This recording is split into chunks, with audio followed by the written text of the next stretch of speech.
৬০০ জনের বেশি ফিলিস্তিনি কারাবন্দীকে মুক্তি দিয়েছে ইসরায়েল। চুক্তি অনুযায়ী স্থানীয় সময় বৃহস্পতিবার ভোরে ইসরায়েলের কারাগার থেকে মুক্তি দেওয়া হয় এসব বন্দীদের। কাতার ভিত্তিক সংবাদ মাধ্যম আল জাজিরা জানায়, হামাস ৪ ইসরায়েলি জিম্মির মরদেহ হস্তান্তরের পর ফিলিস্তিনিদের মুক্তি দিতে শুরু করে ইসরায়েল।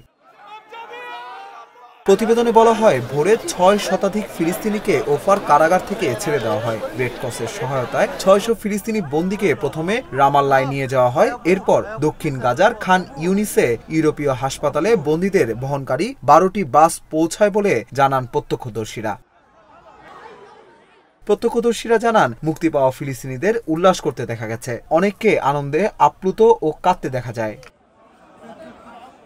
এর আগে হামাস ইসরায়েলি বন্দীদের ওপর নিষ্ঠুর আচরণ করেছে বলে অভিযোগে গত ২২ ফেব্রুয়ারি ৬০০ ফিলিস্তিনি বন্দীর মুক্তি স্থগিত করে ইসরায়েল। প্রতিক্রিয়ায় হামাস জানায়, ফিলিস্তিনি কারাবন্দীদের মুক্তি না দেওয়া পর্যন্ত যুদ্ধবিরতি চুক্তির পরবর্তী পদক্ষেপ নিয়ে কোনো আলোচনা হবে না। পরে মধ্যস্থতাকারী দেশগুলোর উদ্যোগে গাজার যুদ্ধবিরতি চুক্তি অনুযায়ী বন্দীদের মুক্তিতে সম্মত হয় ইসরায়েল।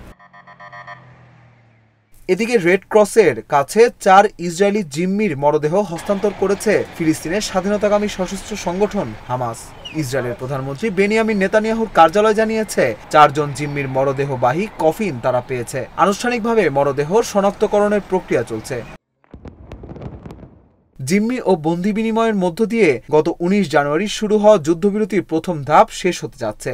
এখন হামাস ইসরায়েল দুই পক্ষের মধ্যে দ্বিতীয় ধাপের যুদ্ধবিরতি নিয়ে আলোচনা শুরু হতে যাচ্ছে বলে জানিয়েছে মধ্যস্থতাকারী দেশগুলো।